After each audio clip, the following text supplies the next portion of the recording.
All right, let's get into it. Today, we're going to crack the code on one of those big, chunky 5-mark GCSE maths questions.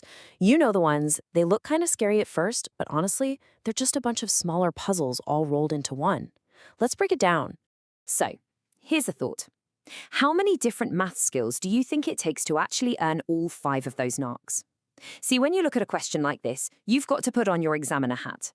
They're not just testing one thing, it's a whole journey. The real challenge is spotting every single step you need to take to bag every single one of those marks. Okay, first things first, let's unpack this question. And remember, every single piece of info the examiner gives you is a clue. There's no wasted space here, it's all part of the puzzle. So take a look at what we've got. We've got a diagram of triangle ABC.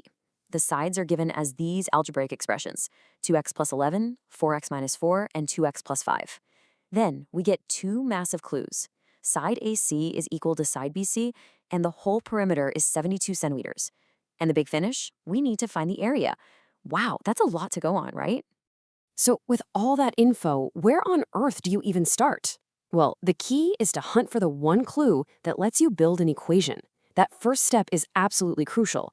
And for this problem, it all comes down to finding the value of x. And here it is. This is our golden ticket. The examiner tells us that AC equals BC. What does that really mean? It means the triangle is isosceles. But it's more than just a label for the shape. It's a direct instruction. It's like the examiner is whispering, "Psst, start right here." And because we know that, we can do this. We can literally just take the expressions for those 2 sides and set them equal to each other. Boom, that's our starting equation. And you know what? Just writing that down gets you your first mark according to the mark scheme. Just like that, you're on the board. Okay, now we just have to solve it. It's some pretty standard algebra. We want to get the x's on one side and the numbers on the other. So let's move the 2x over and the minus 4 over, which leaves us with 15 equals 2x. One simple division, and we're there. And there we have it. X equals 7.5. This one little number, this is the key that's going to unlock the entire rest of the problem. Finding this is our first huge breakthrough. And guess what? That's mark number 2 in the bag. All right, so we've found our x. Now we can switch gears from pure algebra back to the actual geometry of the triangle. The next logical step is to plug that 7.5 back in and find out how long these sides actually are. So let's do it. We're just substituting 7.5 everywhere we see an x. For side AC, that's 2 times 7.5 plus 11, which is 26. For BC, it's 4 times 7.5 minus 4. That also gives us 26. Good sign. And for the base AB, it's 2 times 7.5 plus 5, which is 20. Finding all 3 of those links correctly, that's your third mark. Nice. So there's our triangle in all its glory. It's an isosceles triangle with 2 sides of 26 centimeters and a base of 20. And look, the 2 sides, AC and BC, are equal, just like the question promised. That's a really good feeling because it tells us our value for x was spot on. Now here's a pro tip, a really good habit to get into.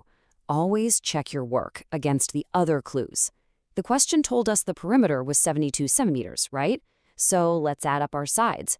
26 plus 26 plus 20. Yep, it comes to exactly 72. Perfect. Now we can move on with total confidence. We are getting so close to the finish line, finding the area. But hang on, we've hit a little snag. We have the base, which is great, but we don't have the triangle's perpendicular height. And without that, we can't find the area. Looks like it's time to pull another tool out of our maths toolkit. So what now? How are we supposed to find the area if we don't have the height? This is another one of those moments where the examiner wants you to look closer at the shape itself and make a connection. There's a hidden clue in there. And here's the big idea. In an isosceles triangle, if you drop a straight line down from the top point, the vertex, to the middle of the base, it does something amazing. It splits the triangle perfectly in 2, creating 2 identical right-angled triangles. And what do we know about right-angled triangles? It's time for our old friend Pythagoras' theorem. So, check this out. For one of our new little triangles, the long side, the hypotenuse, is 26. The base is now half of the original 20, so it's 10. Now we just plug those into a squared plus b squared equals c squared. We get h squared plus 10 squared equals 26 squared. That simplifies down to h squared equals 576. take the square root, and we find that h, the height, is 24. We found it. And that whole process just earned you mark number 4. Okay, this is it, the home stretch.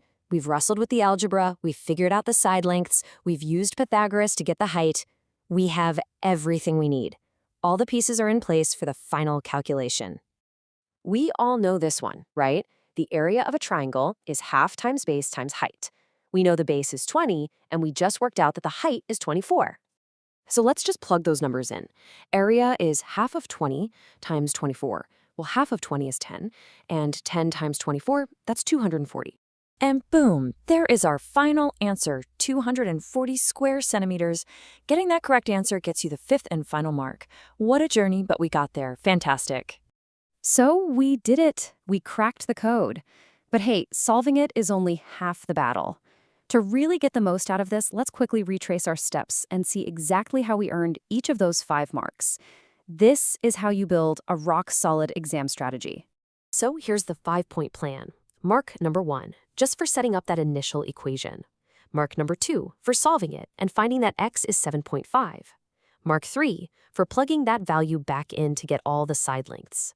Mark 4, for that clever use of Pythagoras to find the height.